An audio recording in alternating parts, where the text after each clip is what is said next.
Sekali lagi, menentukan nanti di akhirat kita di surga atau di neraka adalah sekarang di dunia ini. Masuk surga atau masuk neraka, itu seseorang tinggal tentukan di muka bumi ini.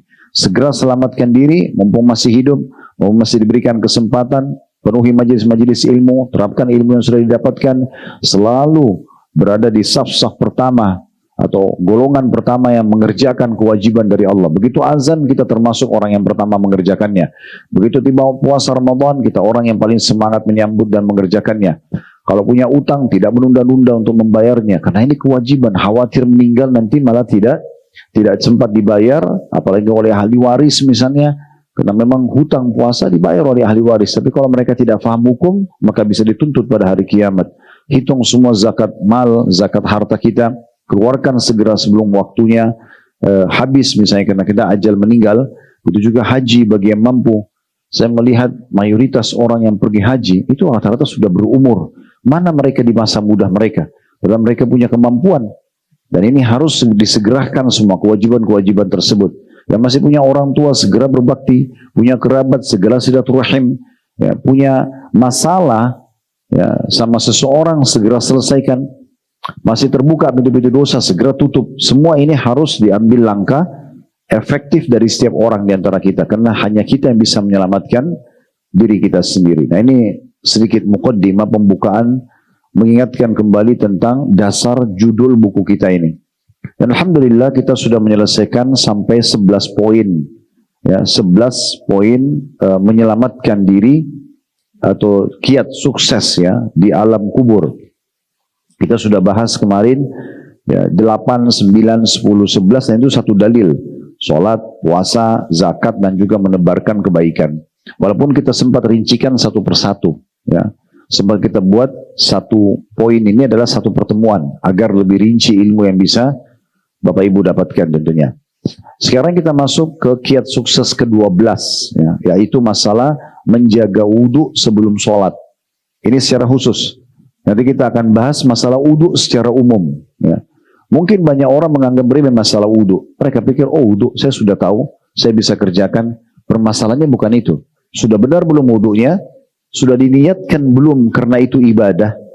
Dan juga sudah faham belum hal-hal yang mana rukun dan mana yang membatalkan wudhu itu?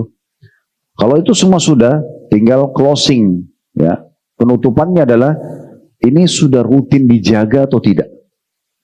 Apakah itu untuk sholat atau bukan untuk sholat? Seperti wudhu, pada saat batal wudhu itu wudhu lagi, itu bagian daripada sunnah Nabi SAW. Wudhu sebelum tidur, ya. Wudhu orang kalau mau tidur, kalau mau tidur secara umum, juga kalau orang mau tidur dalam kondisi junub. Suami istri habis berhubungan biologis, kalau mereka belum mau mandi, lalu mau tidur, sunnahnya wudhu dulu. Makanya Umar bin Khattab pernah mengatakan, ya Rasulullah, semalam saya tidur dalam kondisi junub. Ya, maksudnya ini apa salah atau tidak? Maka kata Nabi SAW, andai saja ya, kau berwudu dulu, maka itu akan lebih aman untuk kamu. Atau kama qala Nabi SAW ya. Maka itu ada wudunya, gitu kan?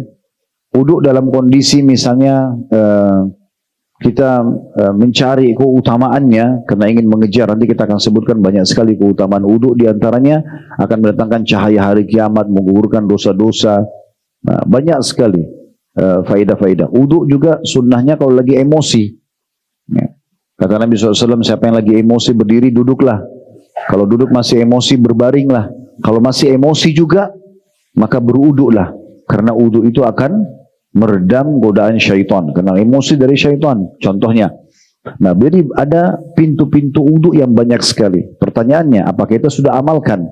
Nah, ini semua yang perlu kita tanamkan dan kita lebih tekankan pada pertemuan kita sekarang. Seperti biasa, saya akan coba baca dulu apa yang ditulis oleh penulis, karena beliau memilih memang dalil tentang wudu ini sebuah dalil, tapi sangat erat hubungannya dengan masalah selamat dari siksa kubur. Ya, nanti kalau yang kita akan sebutkan sebentar sebagai tambahan syarahnya adalah keutamaan yang kita dapatkan kalau kita selalu berwudu. Kalau di sini khusus dalil di halaman 34 di poin 12, dalil tentang adanya siksa kubur datang kalau orang tidak wudu mau sholat. Apalagi kalau dalam kondisi dia tahu. Ya. Kita tahu ini, cuma karena tidak enak sama orang, kemudian sholat, tapi kita belum wudu. Itu ada ancamannya. Ya. Atau kita lagi sholat, kita lupa nih. Kalau kita belum wudu, di tengah-tengah sholat kita ingat, oh saya kayaknya tadi batal wudu. Nggak boleh dilanjutin, harus dibatalin segera wudu. Ya. Apakah jadi imam atau jadi makmum? Jangan kena tidak enak sama orang gitu ya. Nah ini akan kita bacakan dalilnya lebih khusus ke situ, berhubungan dengan masalah wudu ini. Makanya judul kita menjaga wudu sebelum sholat. Tapi nanti kita akan sebutkan sebagaimana tadi saya katakan keutamaan wudu lebih global lagi. Tapi kita khusus dulu membahas masalah ini. Dalilnya dari Ibnu Mas'ud, maksudnya Abdullah bin Mas'ud radhiyallahu anhu, dari Nabi SAW beliau bersabda, umira bi'abdin min ibadillahi azza wa jal an yudraba fi qabrihi mi'ata jaldah. Falam yazal yas'alu wa yad'u hatta sarat jaldatan wahidah. فجلد جلدة واحدة فامتلأ قبره عليه نارا فلما ارتفع عنه وأفاق قال على ما جلدتموني قالوا إنك صليت صلاة بغير طهور ومررت على مظلوم فلا تنصره. Terjemahannya, kata Nabi SAW, seorang hamba Allah diperintahkan agar dicambuk 100 kali di dalam kuburnya, kena siksa kubur. Lalu orang itu terus memohon dan berdoa kepada Allah hingga 100 cambukan dikurangi dan menjadi sisa 1 cambukan saja. Maka dia pun dicambuk 1 kali saja. Namun cambukan yang 1 ini membuat kuburnya dipenuhi dengan api. Setelah, ini tidak tahu kalau 100 kali seperti apa. 1 kali saja seperti ini gitu ya. Lalu dikatakan setelah azab itu diangkat darinya, setelah dicambuk sekali dan sudah redam apinya, dia pun kembali siuman, berarti menandakan tadi dalam kondisi sudah tidak sadar, kena disiksa gitu ya. Lalu dia bertanya kepada para malaikat, mengapa kalian mencambukku?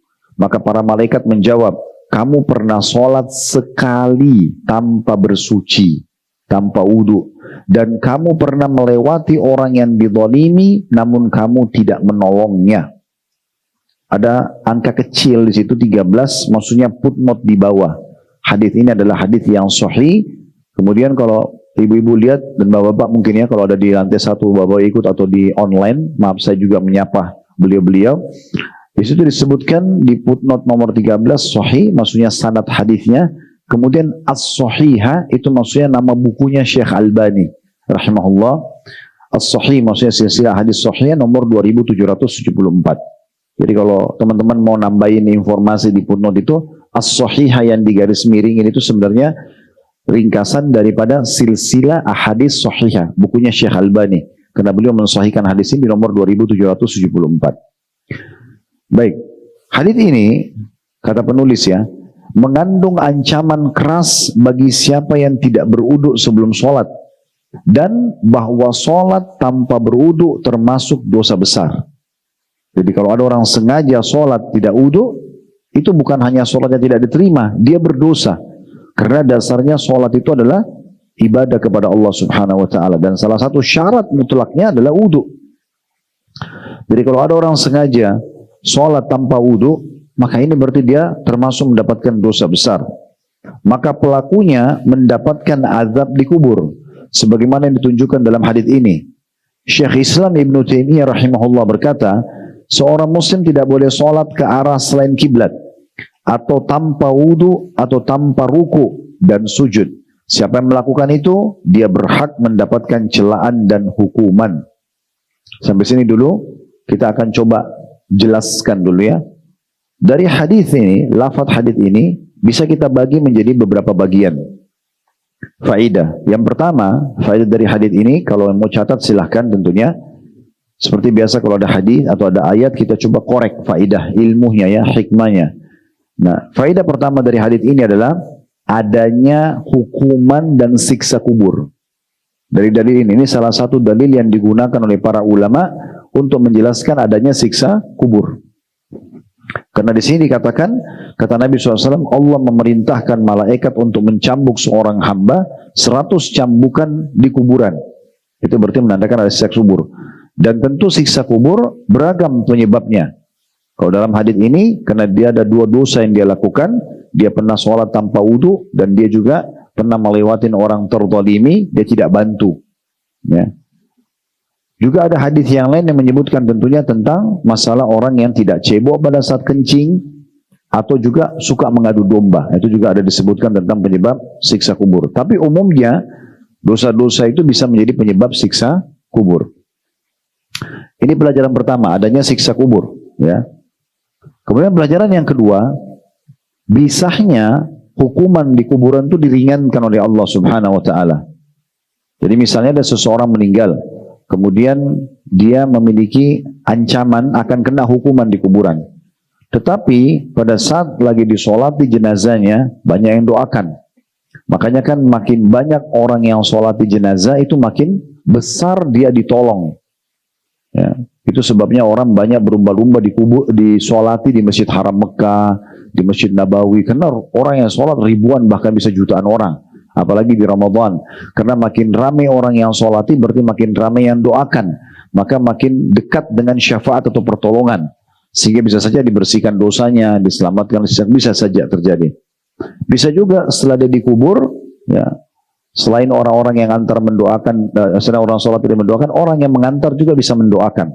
Makanya Nabi Muhammad SAW pernah mengantar jenazah Bapak Ibu sekalian. Kemudian setelah dikubur, beliau mengatakan, mintalah untuk saudara kalian ini keteguhan untuk bisa menjawab pertanyaan malaikat mungkar nakir maksudnya, karena sekarang dia akan ditanya.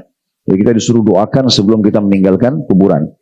Bisa juga doa-doa yang sampai setelah dia dikuburkan. Misalnya anak soleh mendoakan, pasangan hidupnya masih hidup, pasangan hidupnya mendoakan, kerabatnya mendoakan. Mungkin dia punya pesantren yang tanahnya dia wakafin, santrinya pada doakan. Misal ada orang miskin pernah dia bantu, atau dia pernah lunasin utang orang, orang itu merasa berjasa, doakan dia, intinya didoakan. Atau mungkin dia kena rahmat dari doa global. Seperti ada orang mengatakan Allah maghfir lil muslimina wal muslimat, gitu kan? Yang biasa kita dengar para khatib-khatib kita di mimbar mengucapkan, itu bisa juga kena semua jenazah muslim. Karena dikatakan ya Allah ampunilah semua muslim dan muslimah wal mu'mina wal mu'minat, orang laki pertama laki-laki muslim dan perempuan muslimah, laki-laki mukmin dan perempuan mukminah, al-ahya' minhum wal amwat, yang hidup dan juga yang sudah meninggal. Nah, ini juga bisa saja. Bisa saja juga dia teringankan dari siksa kubur kalau misalnya dia punya amal-amal jariah. Amal-amal jariah itu seperti dia banyak wakafin tanah segala macam ya, terus mengalir pahalanya, dia bangun masjid. Nah, karena pahala ini terus mengalir, dan kita tahu Allah berfirman dalam Al-Quran, innal hasanati yudhibnas sayyiat. Sesungguhnya amal-amal baik itu, amal-amal soleh bisa menghilangkan sayyiat, dosa-dosa gitu ya. Jadi itu semua bisa menjadi penyebab daripada berkurangnya siksa kubur. Bahkan bisa saja hilang, kecuali memang dia melakukan dosa-dosa seperti syirik kepada Allah, hanya keluar dari agama Islam, murtad, itu lain. Atau mungkin ada dosa-dosa yang bersangkutan dengan hak manusia, kayak dia durhaka sama orang tuanya, dia pernah zalimi orang. Nah, itu mungkin berbeda. Karena itu memang harus ada permohonan maaf misalnya dari hak orang, atau kita kembalikan hak orang lain kalau kita ambil dalam bentuk harta, gitu ya. Tetapi kalau selain daripada itu, kita harapkan mudah-mudahan bisa meringankan siksa kubur. Ini pelajaran pertama berhubungan dengan pelajaran kedua, bahwasanya bisa saja orang yang disiksa di kubur itu berkurang siksaannya karena hal-hal tadi yang sudah kita sebutkan. Di sini terbukti orang ini sebenarnya kena 100 cambukan tapi bisa berkurang jadi 1. Pelajaran ketiga, beratnya siksa kubur. Karena dari 100 cambukan yang harusnya dicambuk kepada jenazah ini, tersisa 1 saja. Tapi 1 ini saja sudah cukup memenuhi kuburannya dengan api dan membuat dia pingsan atau dia dalam kondisi tersiksa. Ya. Kemudian pelajaran selanjutnya yang keempat, ya. Yang keempat itu bisanya siksa kubur berhenti kalau memang sudah sampai pada kadar hukuman yang pas untuk dia. Karena di sini dikatakan setelah siksa dia dicambuk, kena hukumannya hanya kena 1 kali cambukan, dan setelah dia siuman, Allahu alam berapa lama dia baru sadar dari hukuman tersebut. Lalu dikatakan di sini lalu diangkat dari dia siksa kubur, gitu ya. Pelajaran yang kelima, adanya komunikasi antara manusia yang dimasukkan kuburan dengan para malaikat. Di sini terbukti dia bertanya, kenapa kalian wahai para malaikat mencambukku? Bukankah aku sudah diringankan oleh Allah? Lalu kemudian para malaikat mengatakan alasannya, karena masih tersisa di antara dosamu adalah kamu pernah sholat tanpa wudhu, ya. Kemudian juga kamu pernah melewati orang yang terzalimi tidak menolongnya. Ini pelajaran yang keberapa? Yang kelima. Sekarang yang keenam. Ini yang jadi saksi bahasan kita. Beratnya hukuman dosa bagi orang yang sengaja sholat dalam kondisi tidak tahu, dalam kondisi dia tahu. Beratnya orang yang sholat tanpa wudhu dalam kondisi dia tahu. Kalau orang lupa, orang tidak tahu, misalnya dianggap dirinya sudah pernah wudhu dan dia lupa kalau batal, kemudian dia sholat, terus dia lupa, dia nggak ingat sama sekali sampai meninggal, itu masih bisa dimaafkan. Tapi kalau Bapak Ibu tahu nih, lagi jadi imam atau jadi makmum tahu, di rakaat kedua kita ingat, oh kayaknya tadi saya batal wudhu nih, nggak boleh dilanjutin, lanjutin kena ancaman hadis ini. Makanya kita berhentikan, ya, bertobat kepada Allah SWT, wudhu, lalu kemudian kembali sholat, ya, jangan kena malu sama orang atau nggak enak. Ya semoga kalau ada yang lalu-lalu Allah maafkan, karena memang kita masih punya peluang bertobat selama belum meninggal, ya. Karena kata Nabi SAW, at-taibu minadz-dzambi kaman la dzambalah. Orang yang taubat dari dosanya seperti orang yang tidak punya dosa. Artinya kesalahan itu bisa dimaafkan kalau Bapak Ibu sadari sekarang lalu segera bertobat kepada Allah Subhanahu wa taala. Hukuman ini kena kalau orang itu sampai meninggal tidak sempat taubat. Pelajaran yang terakhir yang ketujuh adalah pentingnya seseorang itu menolong orang yang terzalimi. Ini sejalan dengan hadis Nabi SAW, unsur akhaka zaliman aw mazluma. Tolong saudaramu muslim itu dalam kondisi dia berbuat zalim atau dia terzalimi. Maka para sahabat mengatakan, ya Rasulullah, orang kalau terzalimi kami faham caranya. Terzalimi, diambil haknya, dipukul, digibah. Oke, kita tolong dia. Tapi kalau orang yang zalim, orang buat jahat, bagaimana kami menolongnya? Kata Nabi SAW, dengan cara engkau meluruskan kesalahannya. Jadi orang zalim pun misalnya ada orang berbuat kejahatan, tidak boleh kita tinggal diam. Harus kita luruskan kesalahannya. Dan ini tentu ada tahapannya, ya. Ada tahapannya. Masuk dalam hadis Nabi SAW, man ra'a minkum munkaran falyughayyiru biyadihi. Siapa yang lihat kemungkaran dia bisa mengubah dengan tangannya. Mana tangan ini kekuasaannya, ya. Kayak misalnya orang tua pada anak, pimpinan pada bawahan, pemerintah pada masyarakat, itu punya power, ya. Mereka bisa gunakan kekuatannya. Misalnya orang tua lihat anaknya nggak sholat, dia bisa marahin. Bahkan Nabi mengizinkan untuk memukul anak yang tidak sholat kalau sudah sampai 10 tahun, ya misalnya.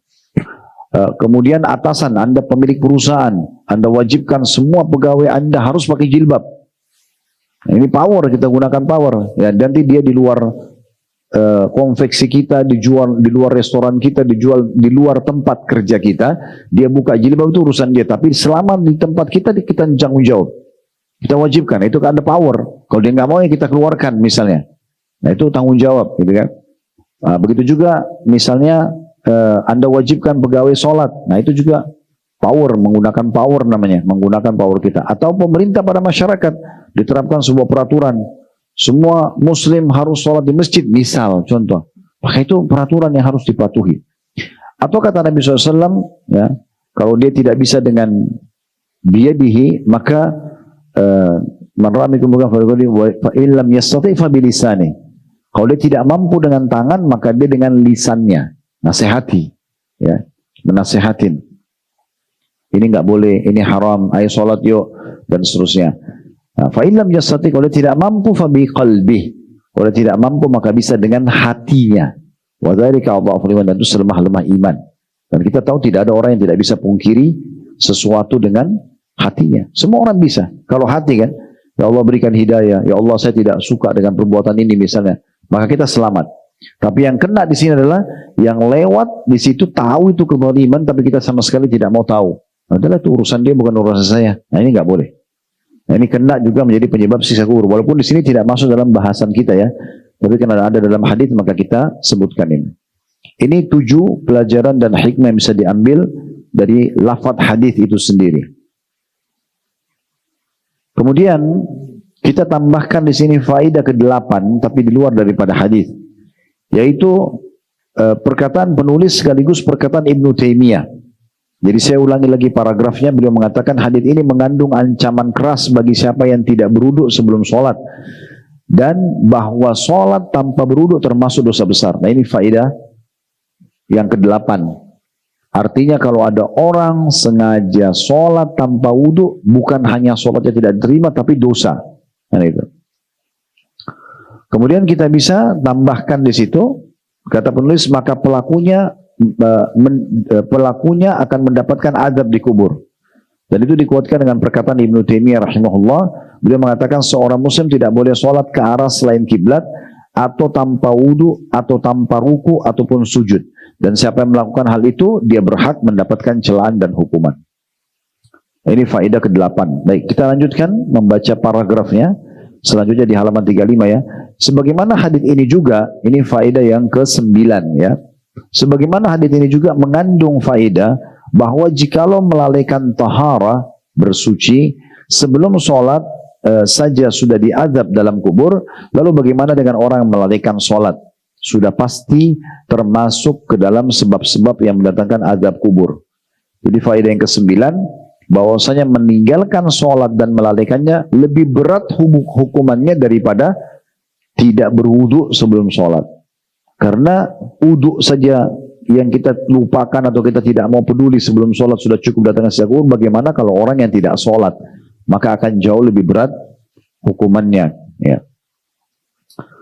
Kemudian ini yang 10 sekarang, faedah yang bisa kita ambil. Faedah lain dari hadis adalah bahwa menjaga wudhu sebelum sholat termasuk sebab yang dapat menyelamatkan pelakunya dari azab kubur. Hendaknya diperhatikan poin ini, wallahu alam. Artinya, bagaimana seorang muslim di faedah ke-10 ini selalu berusaha dalam keadaan wudhu.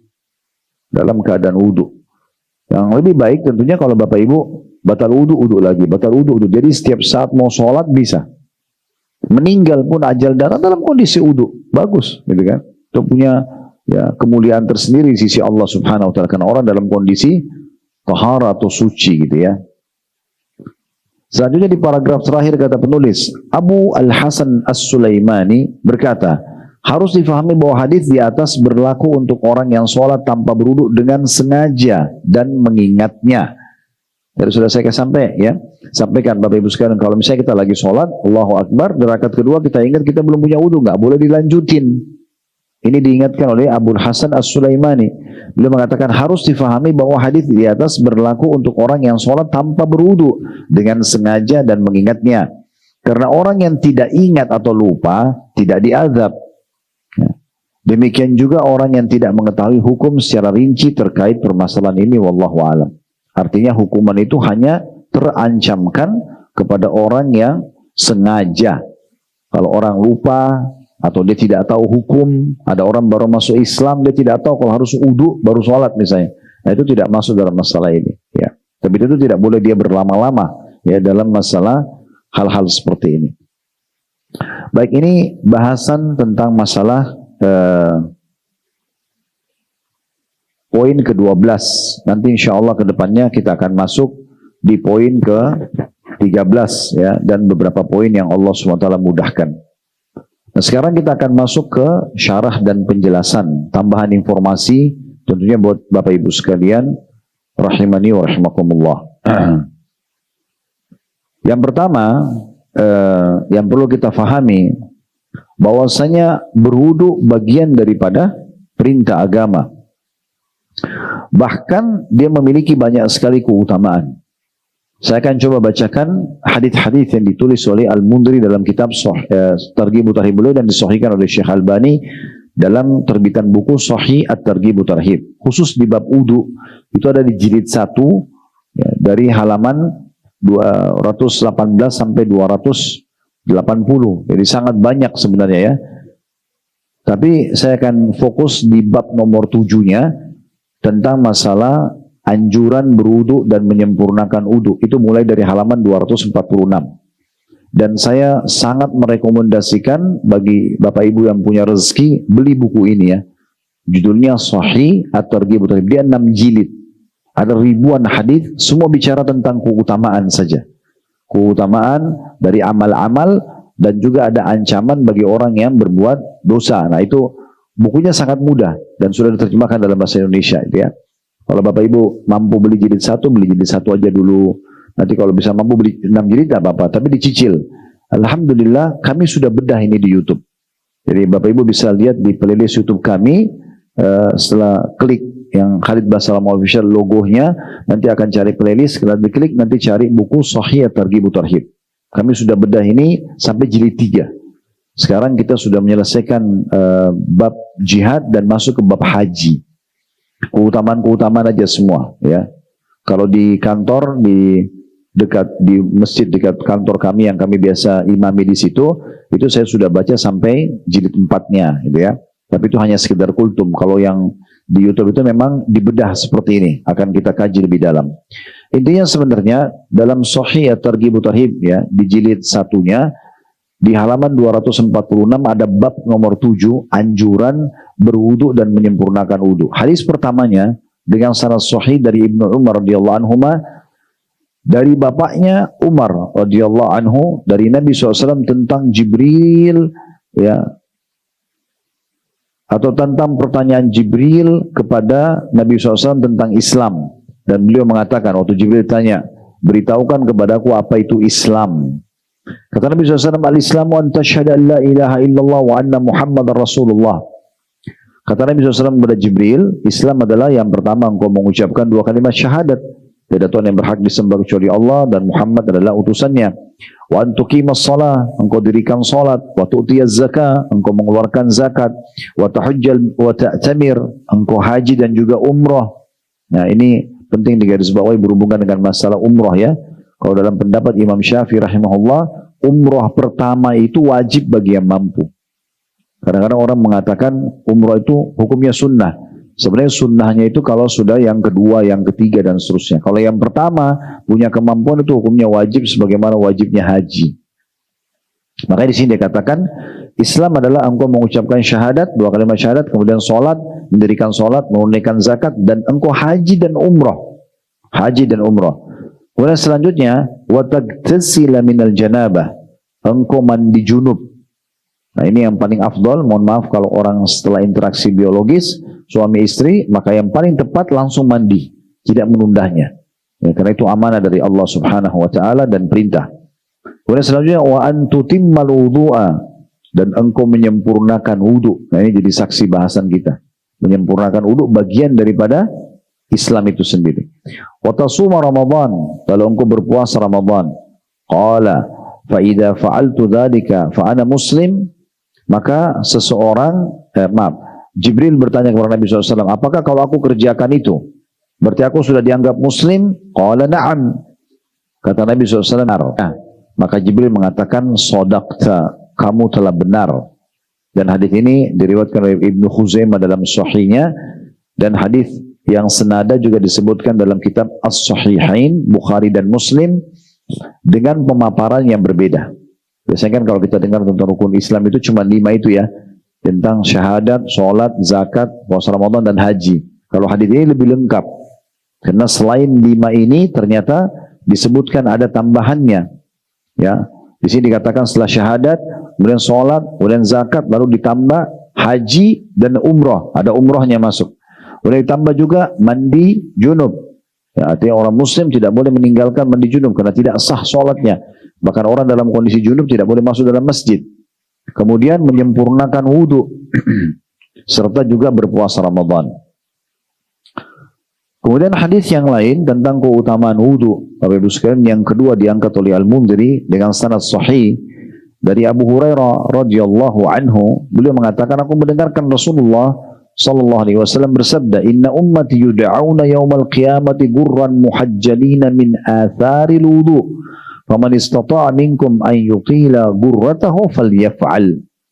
Sesungguhnya umatku dipanggil pada hari kiamat dengan wajah, kedua tangan dan kaki bersinar putih karena bekas wudu. Maka barang siapa yang mampu memanjangkan sinar putih wajahnya, maka hendaknya dia melakukannya. Hadis ini diriwayatkan oleh Bukhari dan juga Muslim. Di sini ada penjelasan Al-Mundhiri yang dimaksud dengan maka barang siapa yang mampu memanjangkannya sampai akhir, ya, ada sisipan dari ucapan Abu Hurairah yang mauquf, ya maksudnya sampai kepada beliau. Yang mengatakan ini tidak hanya satu orang saja. Ini kata Al-Mundhiri rahimahullah. Kemudian dalam riwayat lain, riwayat Imam Muslim, riwayat Abu Hazim, ya, rahimahullah, seorang ulama tabi'in, beliau mengatakan, kuntu khalfa Abi Hurairah wa huwa yatawadda lis-shalah, fakana yamuddu yadahu hatta yabluga ibtah. Faqultu lahu ya Aba Hurairah, ma hadzal wudu?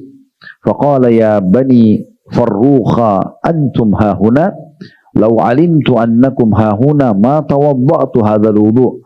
Sami'tu khalili Rasulullah sallallahu alaihi wasallam yaqul tablugul hilyatu minal mu'mini haitsu yablugul wudu. Kata Abu Hazim rahimahullah, aku pernah berada di belakang Abu Hurairah sementara dia dalam kondisi sedang berwudu untuk sholat. Lalu Abu Hurairah mengulurkan tangannya hingga sampai ketiaknya. Maksudnya bajunya itu digulung sampai ditaruh di ketiak, ya. Dan beliau berwudu, ya, sampai akhirnya air wudu itu tersentuh, ya, sampai lebih. Misalnya batas minimalnya siku. Nah, ini dilebihkan. Karena memang melebihkan ini itu wudu. Misalnya minimal pergelangan tangan kita lebihkan, ya. Minimal siku kita lebihkan, minimal kalau kaki, misalnya mata kaki kita lebihkan sampai ke betis, itu punya keutamaan. Karena nanti Abu Hurairah jelaskan, ya, pada saat itu orang Abu Hazim bertanya, wah ya Abu Hurairah, wudu apa ini? Kami belum pernah lihat wudu seperti ini, karena airnya sampai lebih dari siku, ya. Kalau di kaki itu lebih dari mata kaki ke atas, gitu ya. Maka Abu Hurairah mengatakan, wahai Bani Farrukh, maksudnya ini suku yang Abu Hazim berasal dari situ. Kalian ada di sini, jika aku mengetahui kalian berada di sini, maka aku tidak berwudu seperti ini. Ya. Lalu kemudian beliau mengatakan, aku mendengarkan kekasihku Rasulullah SAW bersabda, kata Abu Hurairah, hiasan seorang mukmin pada hari kiamat mencapai apa yang dicapai oleh wudunya. Tentu di sini jangan dibayangkan, terutama ibu-ibu, ini hiasan emas, perak, hiasannya lebih global. Kita tidak tahu hiasan apa yang dikasih, tapi yang jelas, ya, air wudu itu, semua air wudu itu akan mendatangkan perhiasan pada hari kiamat. Kalau beberapa hadis disebutkan cahaya, gitu ya. Maka kalau kita lebihkan, maka itu akan lebih juga perhiasan akan dikasih. Siku juga lebih dilebihkan, seperti itulah. Maka ada anjuran untuk melebihkan batas minimal wudu itu sendiri. Ibnu Khuzaimah meriwayatkan dalam sahihnya senada dengan ini, hanya saja dia berkata, aku mendengarkan Rasulullah SAW bersabda, innal hilyata tablughu mawadhi'at tahur. Sesungguhnya hiasan itu bagi seorang mukmin pada hari kiamat mencapai bagian-bagian anggota tubuh yang disucikan. Al-Mundhiri mengatakan, al-hilya, perhiasan menuju surga, bisa gelang atau yang lain-lainnya. Jadi tidak harus satu tipe saja. Hadis selanjutnya dari Abu Hurairah, hadis yang ketiga yang kita baca pada kesempatan ini dengan sanad sahih. Dari Abu Hurairah radhiyallahu anhu bahwa Rasulullah sallallahu alaihi wasallam pernah mendatangi kuburan. Kemudian tentu di sini kuburan secara global disebutkan, ya, yang Nabi SAW pernah ziarahi. Kemudian beliau mengucapkan, Assalamualaikum dara qaumin mu'minin, wa inna insya'allahu bikum an qaribin lahikun. Wadidtu anna qad ra'ayna ikhwanana. Qalu awalasna ikhwanaka ya Rasulullah? Qala antum ashabi wa ikhwanana alladhina lam ya'tu ba'd. Qalu kaifa ta'rifu man lam ya'ti ba'd min ummatika ya Rasulullah? Faqala ara'aita law anna rajulan lahu khailun gurrun muhajjala baina dhahri khailin duhmin buhmin ala ya'rifu khailah? Qalu bala ya Rasulullah. Qala fa innahum ya'tuna gurran muhajjalina min al-wudu wa ana faratuhum 'ala al-haud. Nabi SAW menziarah kubur sambil mengatakan, semoga keselamatan, kesejahteraan tercurahkan kepada kalian wahai penghuni negeri orang-orang beriman. Ini salah satu sunnah kita baca kalau lewat kuburan, mengucapkan salam pada mereka. Kami insya Allah tidak lama lagi akan menyusul kalian. Ini bagian daripada doa yang dibaca kalau ziarah kubur. Lalu Nabi SAW bilang, setelah mengucapkan doa di depan kuburan itu, beliau berhadap kepada sahabat-sahabat yang ada sambil berkata, yang masih hidup maksudnya. Beliau mengatakan, aku ingin sekali melihat saudara-saudara kita. Maka para sahabat mengatakan, ya Rasulullah, bukankah kami ini adalah saudara-saudara Anda? Maka kata Nabi SAW, kalian adalah sahabat-sahabatku. Sementara saudara-saudara kami atau saudara-saudara kita adalah orang-orang yang belum datang. Maksudnya tidak hidup sezaman dengan Nabi SAW. Ya, kita ini dianggap saudara oleh Nabi SAW. Kalau yang hidup sama dengan zaman dengan beliau, berbaur dengan beliau, ini dikenal dengan sahabat. Maka para sahabat bertanya, ya Rasulullah, bagaimana Anda bisa mengenal orang-orang dari umat Anda yang datang sesudah Anda meninggal nanti? Anda belum pernah bertemu dengan mereka. Maka kata Nabi SAW, apakah kalian perhatikan jika ada seseorang mempunyai kuda dengan kepala dan keempat kakinya berbulu putih di antara kuda-kuda yang hitam legam, apakah dia bisa mengenali kudanya? Maka para sahabat mengatakan, ya Rasulullah. Kata Nabi SAW, sungguhnya umatku akan hadir dengan wajah dan kedua tangan bersinar putih karena bekas wudhu, dan aku akan mendahului kalian ke haud atau telagaku. Hadis ini diriwayatkan oleh Imam Muslim. Dari hadis yang panjang tadi kita bisa lihat pelajaran-pelajarannya. Yang pertama adalah pentingnya seseorang menziarahi kubur dan mengucapkan salam dan mendoakan para ahli kubur. Pelajaran yang kedua, orang-orang yang hidup semasa dengan Nabi SAW dan beriman pada beliau dikenal dengan istilah sahabat Nabi. Makanya ulama memberikan definisi sahabat Nabi itu adalah orang yang hidup semasa dengan Nabi Muhammad SAW, beriman pada beliau dan meninggal dalam keadaan iman itu. Kalau ada orang hidup sezaman dengan Nabi SAW tapi tidak sempat melihat Nabi dengan mata kepala atau interaksi dengan Nabi secara langsung, maka tidak dikenal sahabat. Seperti kalau pernah dengar namanya Uwais Al-Qarni dari Yaman, beliau hidup di masa Nabi tapi karena belum pernah bertemu dengan Nabi, maka diberikan julukan tabi'in, generasi yang datang setelah Nabi yang belajar dari sahabat, tapi yang hidup bersama Nabi seperti Abu Bakar, Umar, lihat Nabi, interaksi sama Nabi, beriman dan meninggal, maka dalam keadaan imannya maka dikatakan sahabat. Dan pelajaran selanjutnya yang ketiga adalah adanya istilah saudara-saudara Nabi bagi orang Muslim yang tidak hidup semasa dengan Nabi Muhammad sallallahu alaihi wa ala alihi wa sahbihi wasallam. Dan pelajaran selanjutnya adalah bahwasanya orang-orang yang sering berwudu dari umat ini akan keluar cahaya yang terang dari tubuh mereka pada hari kiamat nanti, sampai Nabi SAW memberikan gambaran bagaimana kalau ada orang punya kuda itu di bulu bagian dahinya, di kepalanya itu berwarna putih dan keempat kakinya itu berbulu warna putih. Badannya mau warna apa terserah, tapi bukankah hewan yang seperkuda seperti ini bisa dibedain dengan kuda-kuda yang lain kalau semuanya berwarna hitam, karena ada ciri khas bulu putihnya. Maka kata para sahabat, iya ya Rasulullah, kata Nabi SAW, begitulah umatku pada hari kiamat. Berarti menandakan nanti orang-orang kafir, Bapak Ibu sekalian, itu akan hitam kelam pada hari kiamat.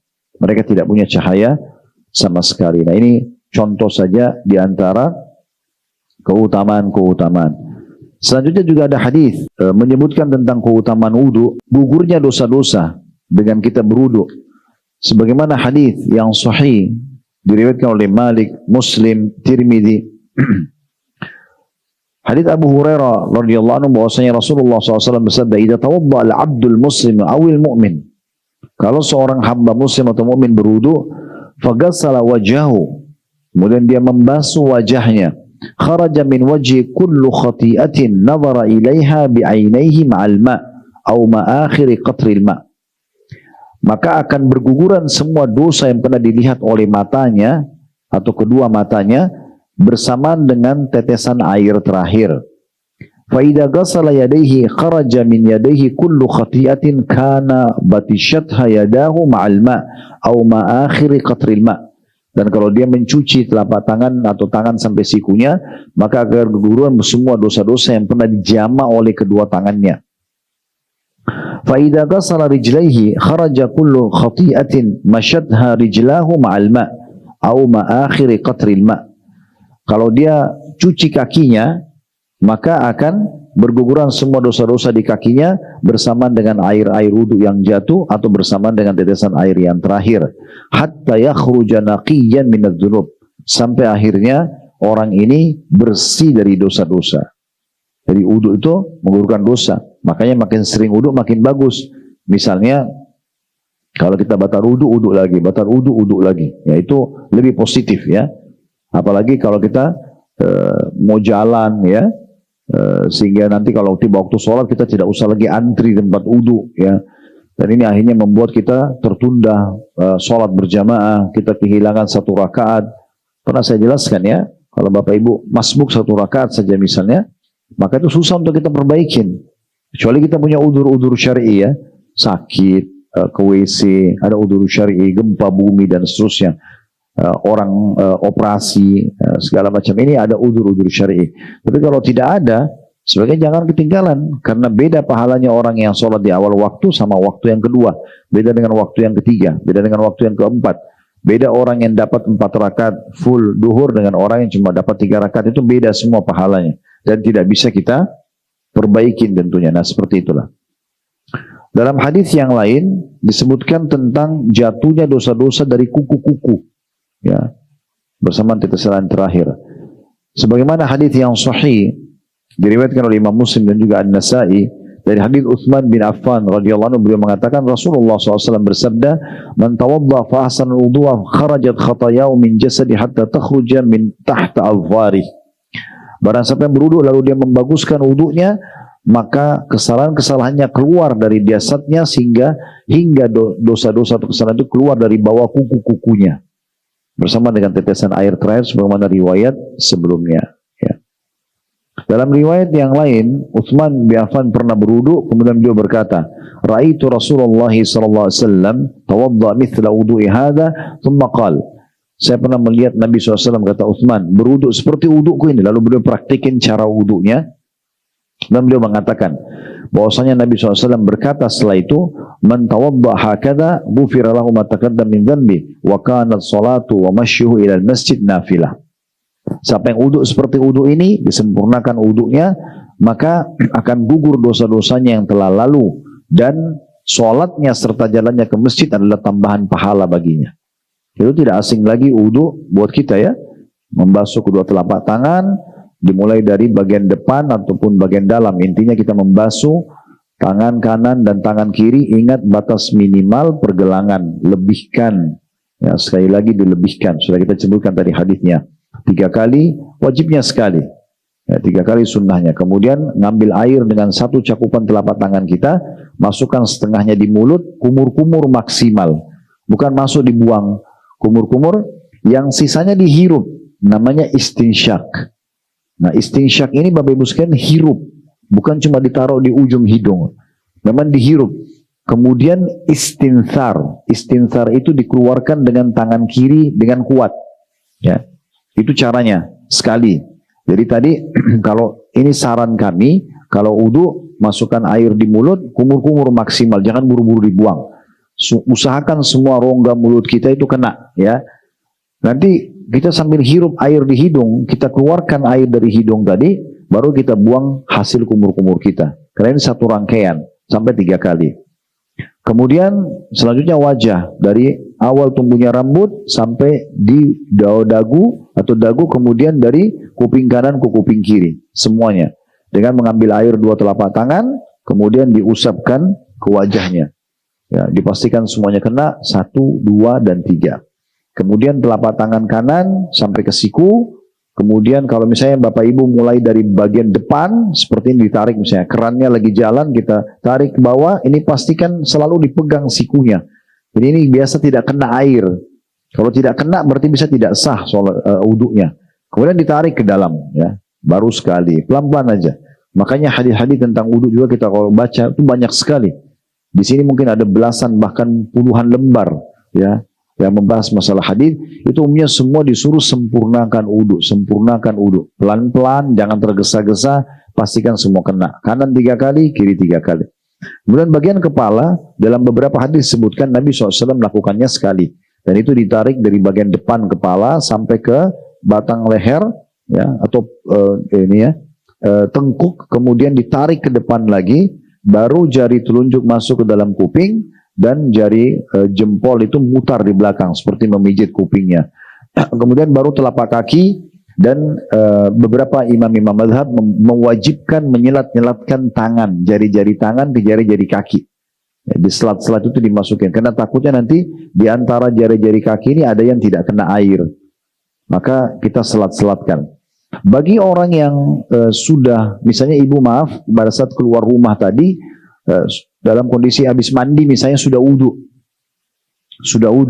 Kemudian dalam perjalanan batal wudu. Misalnya maaf, kebetulan buang air kecil, atau buang air besar, atau keluar angin. Lalu mau wudu lagi, maka semua anggota tubuh tadi dibasahkan kecuali kaki. Kaki boleh diusap bagian atas kaos kaki. Namanya hukum massul khuf. Nah, bagi mukim boleh sehari semalam, bagi musafir 3 hari 3 malam. Bagian atasnya saja.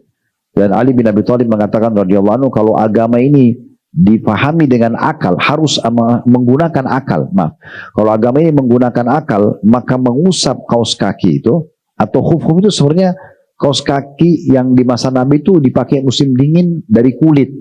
Tapi ulama sekarang menarik ke hukum kaos kaki juga masuk dalam gitu ya. Kalau di Madinah atau di Mekah itu biasanya kalau lagi musim dingin dijual itu. Khuf-khuf itu ada dijual. Dia mirip seperti kaos kaki, ada kalau sekarang dipakai resleting ya.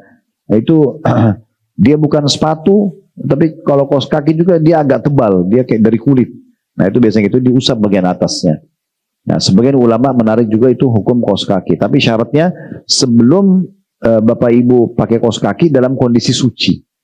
Memang berwudu tadi, tapi batal. Nah, seperti itulah.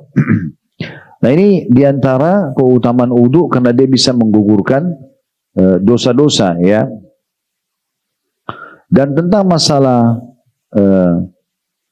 menyempurnakan wudu itu disebutkan dalam banyak riwayat sebenarnya ya. Saya coba pilihkan riwayat karena di sini ada puluhan riwayat yang disebutkan. Kalau masalah tadi gugurnya dosa-dosa itu ada yang lebih lengkap di sini. Bapak Ibu sekalian hadisnya, hadis Abdullah As-Sunaybihi radhiyallahu anhu, beliau mengatakan, kata Nabi sallallahu alaihi wasallam, "Idza tawadda al-'abdu famadmada kharajatil khataya min fihi, فإذا استنثر خرجت خطايا من أنفه فإذا غسل وجهه خرجت خطايا من وجهه حتى تخرج من تحت أشفار عينيه فإذا غسل يديه خرجت الخطايا من يديه حتى تخرج من تحت أظفار يديه فإذا مسح برأسه خرجت الخطايا من رأسه حتى تخرج من أذنيه فإذا غسل رجليه خرجت الخطايا من رجليه حتى تخرج من تحت أظفار رجليه ثم كان مشيه في المسجد وصلاة نافلة." Kata Nabi SAW, apabila seorang hamba berwudu lalu dia berkumur-kumur, maka keluar semua kesalahan-kesalahan dari mulutnya. Apabila dia beristinthar, mengeluarkan tadi air yang dihirup, kan kalau menghirup di hidung itu istinsyak namanya. Kalau ini istinthar, pada saat dia keluarkan dengan kuat dengan tangan kirinya, kalau masukkan tadi kan dengan tangan kanan, ini dengan tangan kiri. Kalau dia beristinthar, maka keluarlah kesalahan-kesalahan dari hidungnya. Apabila dia membasuh wajahnya, maka keluarlah kesalahan-kesalahan dari wajahnya sampai ia keluar dari bawah pelupuk matanya. Apabila dia membasuh kedua tangannya, keluarlah kesalahan dari kedua tangannya sampai ia keluar dari bawah kuku-kuku kedua tangannya. Apabila dia mengusap kepalanya, maka keluarlah kesalahan-kesalahan dari kepalanya sehingga ia keluar dari kedua telinganya. Apabila dia membasuh kedua kakinya, maka keluarlah kesalahan-kesalahan dari kedua kakinya sampai ia keluar dari bawah kuku-kuku kedua kakinya. Kemudian berjalannya ke masjid dan sholatnya adalah tambahan pahala baginya. Jadi ini diantara keutamaan-keutamaan yang sangat luar biasa yang bisa kita pahami. Tentu kalau kita ingin bahas, saya bilang tadi, banyak sekali hadis-hadis, bisa puluhan jumlahnya tentang masalah keutamaan wudu ya. Mungkin saya tidak bisa bacakan semua karena melihat waktu.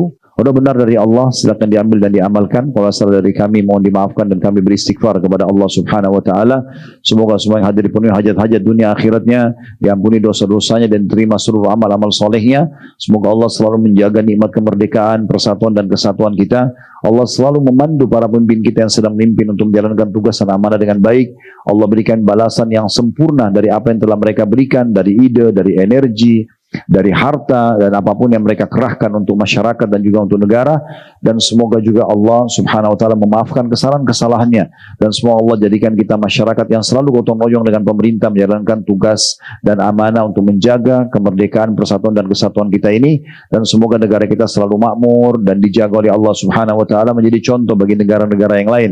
Dan selalu kita doakan saudara kita di Palestina terutama Gaza, semoga Allah berikan kepada mereka kemerdekaan sebagaimana Allah berikan kepada kita. Allah sembuhkan orang-orang sakit di antara mereka, terima para syuhada mereka, dan juga Allah menangkan mereka dari musuh-musuh mereka, dan semoga Allah ikut sertakan kita bersama mereka di pahala, baik dengan doa, dengan harta, juga dengan jiwa kita, dan semoga Allah satukan kita semua di surga Firdaus kelak tanpa hisab, mana disatukan dalam majlis ilmu yang mulia ini.